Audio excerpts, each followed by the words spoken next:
Hey, Namaskar everyone, this is Saurabh back again with a new video. So in this video, we are going to learn what are Goroutines in Golang. So don't be confused, it is the same coroutine in other languages, but in the universe of Golang, it is called Goroutine. So don't be so panic. We'll also learn what are panics in Golang in upcoming videos. So till then, let's enjoy learning curves of Goroutines. So without talking too much, let's get started the coding. So I have already opened up my VS Code and also created the day 18 folder where we are going to learn everything about Golang's Goroutine.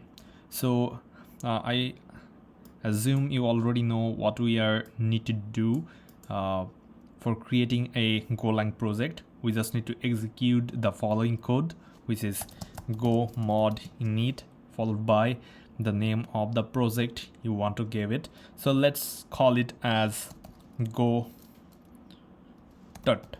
Okay, and then right after executing the code, you will be able to see a new file has been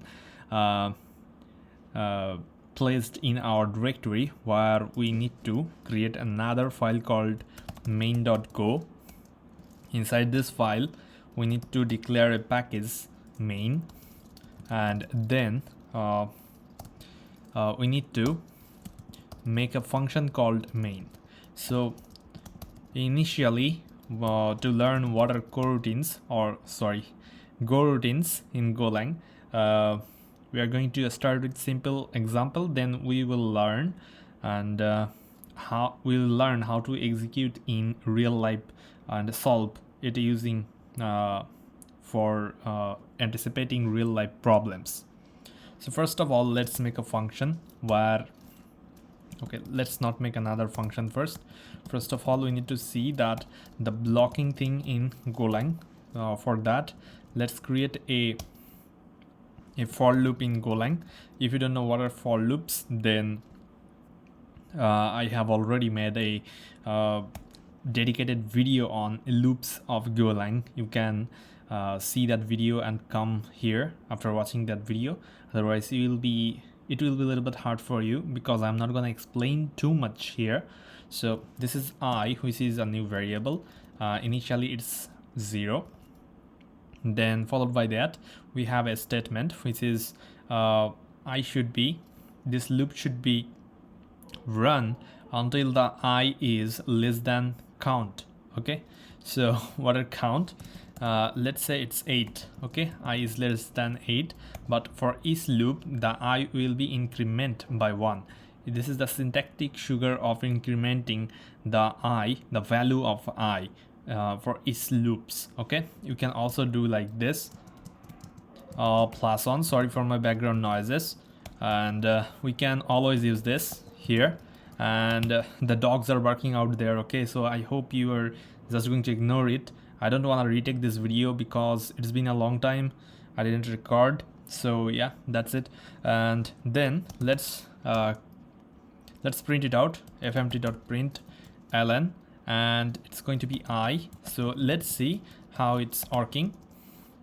Let's run the code, go run main, and here you can see 1 2 7 is printed because 8 is not printed because we are actually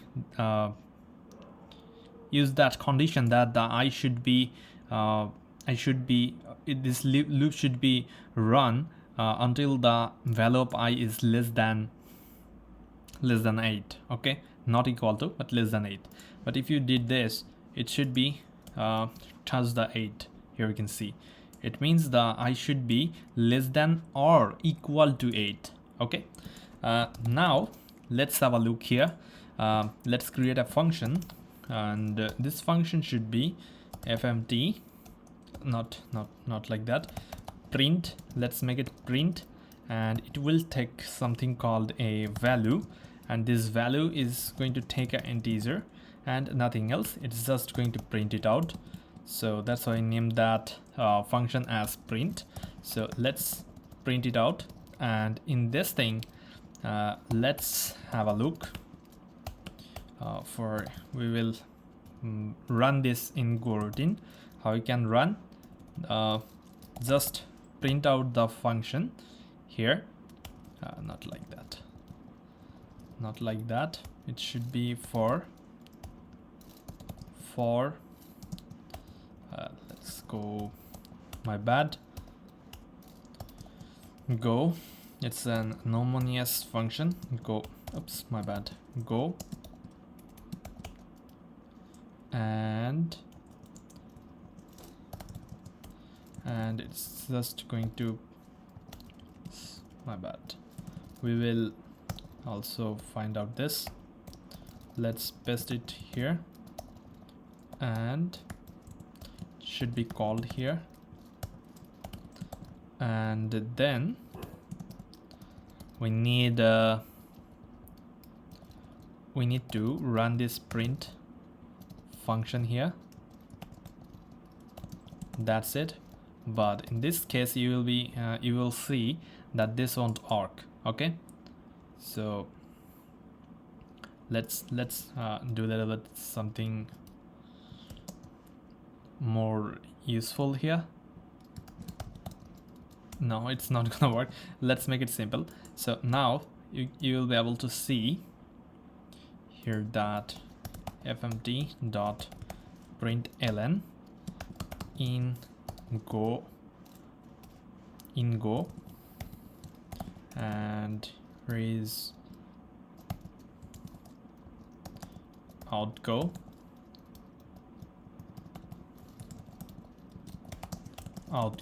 okay.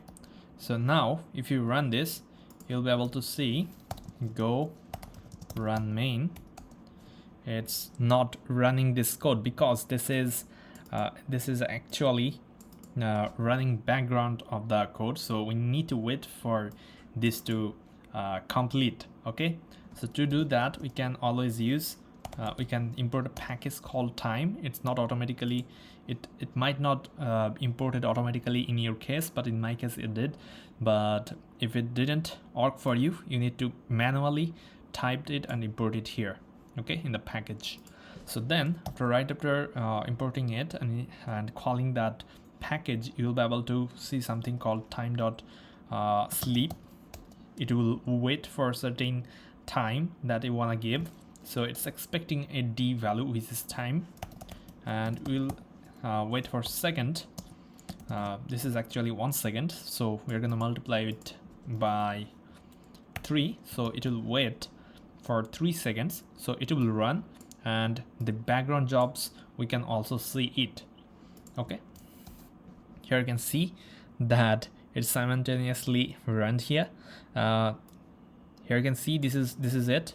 This code is executed here 1 to 8, and here is the code that we're running in the behind, and now it's visible because we have waited for it, right?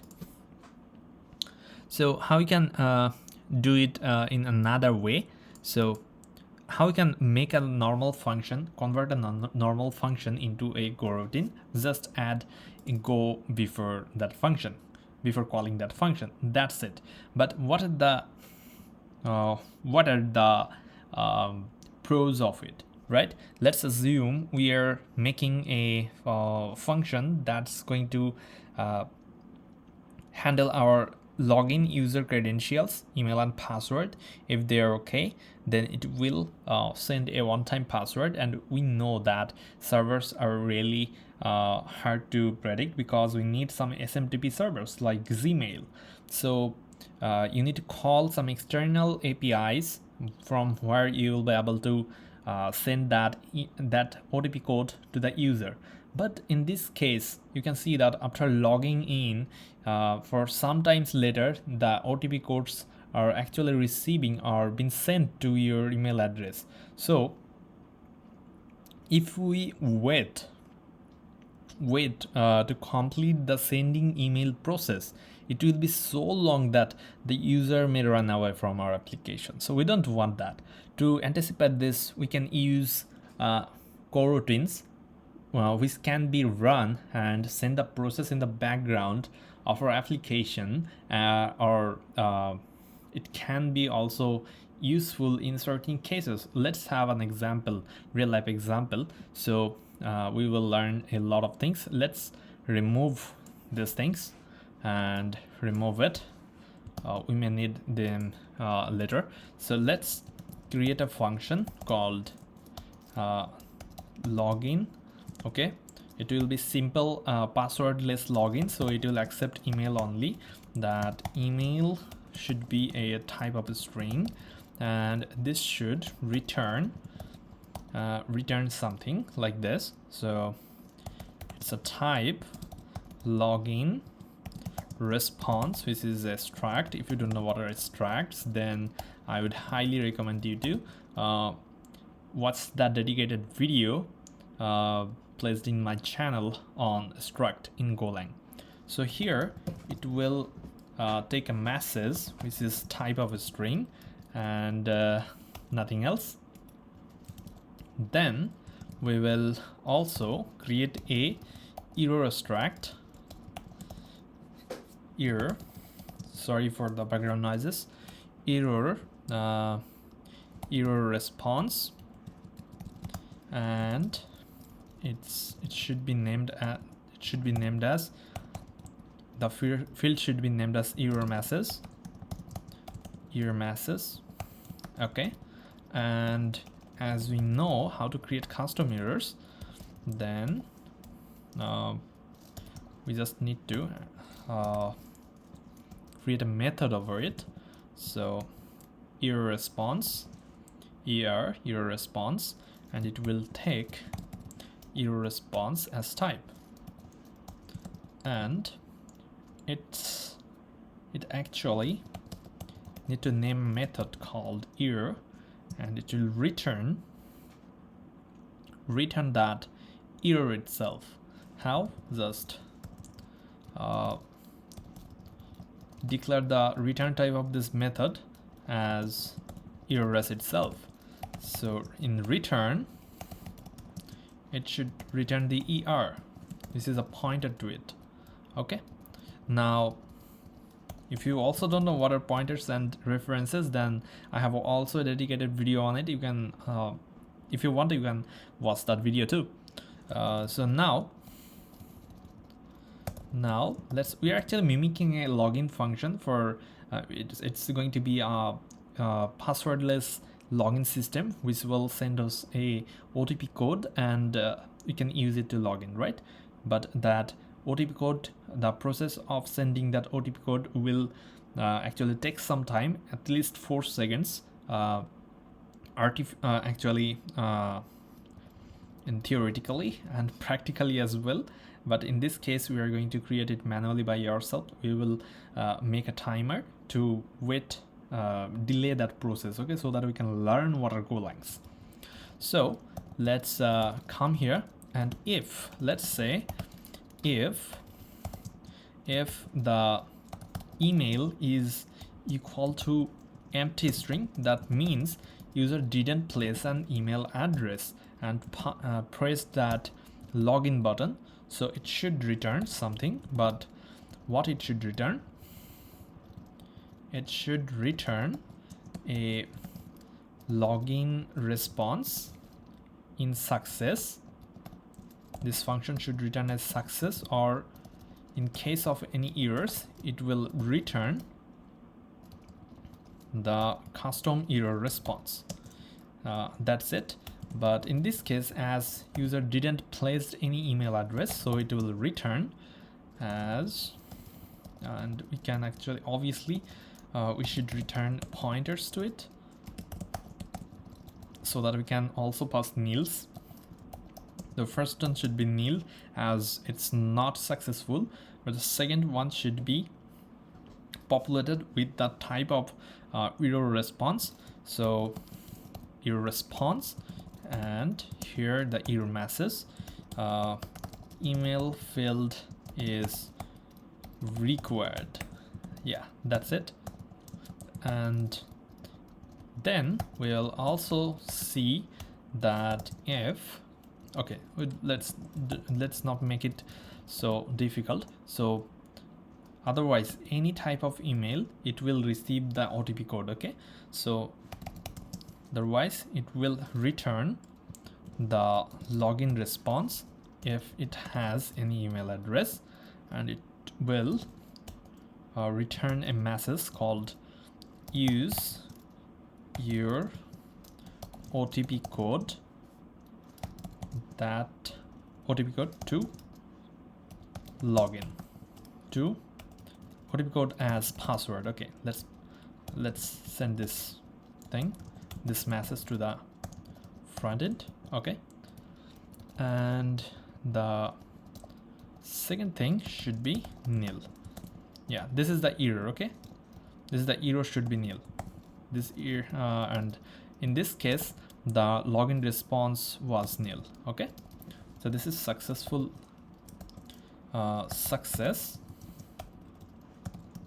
and this is failed if the email is not available. Okay, now let's create another function. Okay, before that, let's come here and call this login function here in the main, and it will take s@redofs.com, which is the email address, and it's asking as the response and error at the same time, and it will check first if the error is not nil. That means error will be occurred here, error is there, so it will print fmt println the error message, and it will return. It won't execute for next code. Otherwise, it's going to print out the message itself, which is the success message. So that is it. Let's test it out without doing anything. Let's have a look. So here you can see it's pretty simple. User OTP, your OTP okay, I mean it should not be your user OTP code as password. User, oh my bad, use your OTP code as password. Now it makes sense. Here you can see that use your OTP code as password. That's good, but let's now let's also test that with empty string. Now it should return this and stopped here. Okay, which is email field is required, which is true. Fine. Now let's implement that OTP code and create the problem here. So let's create it with function send OTP, one-time password, to the user. It will take the email, which is going to be a string type, and it should not return anything. Okay, just mimicking, we are mimicking it, that this function will generate and send a OTP code to this particular email address, and which can be used to log into the account. Okay, so mimicking it, sending it. Okay, so fmt dot let's come here first, that sleep. First of all, let's import the time package, and sleep, it will sleep for time dot seconds. It will be stop for 4 seconds, and before that it will print out fmt println. So it's going to be OTP code is sending. Okay, and now it will, after this time 4 seconds, it will mimic it as it's sent. OTP code has been sent. Okay, now let's use this here before sending the success response,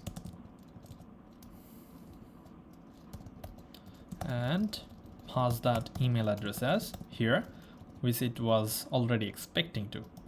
Now if you just clear this, you need to wait to get that your email is successful, your email is not wrong and it's successful. You need to wait for that OTP to come to your account. For that you need to also wait for the success message for 4 seconds. Here you can see OTP code is sending. After 4 seconds it will print out that the OTP code has been sent, and then it's returning this particular success message response, which is here, and finally printing that use your OTP code as password. But why we are waiting for the OTP code? It may take a lot of time. Let's say the server is, this function is actually asking for the seek of third-party SMTP servers like Gmail, which is pretty slow now at that time, and it may take 40 seconds. So for that reason, do you want your customer or your user to wait for 40 seconds to give them the response or feedback that your email is valid?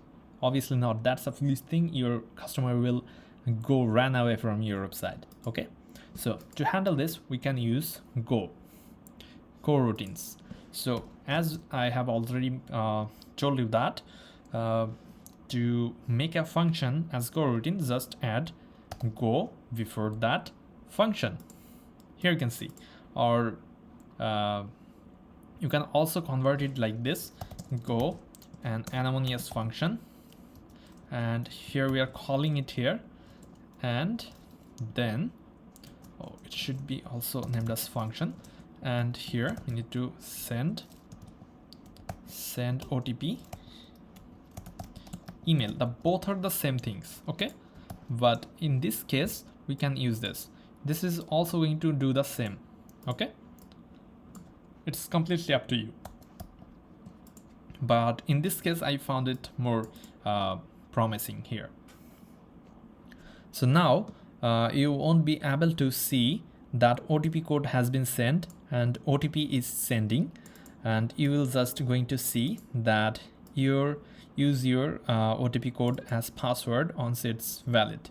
Okay, this thing is not, the Goroutine won't be block your entire code to go forward. Okay, so now if you run it, you can see that use your OTP code as password, and the rest of the thing, it means that the send OTP code is being executed behind the scene.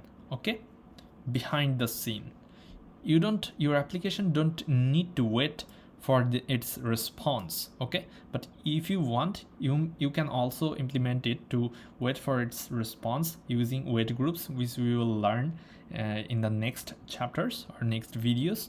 But here, to see the background things, we also need to keep alive the entire program until for some extra more seconds than the send OTP is taking. As here we are mimicking the time 4 seconds, then we can also mimic the time to execute the code for more than 4 seconds. Time.sleep, if we use here time.seconds multiplied by 6, it means it will take for, let's 8 seconds. Okay, and it will return at least. Oh, my bad.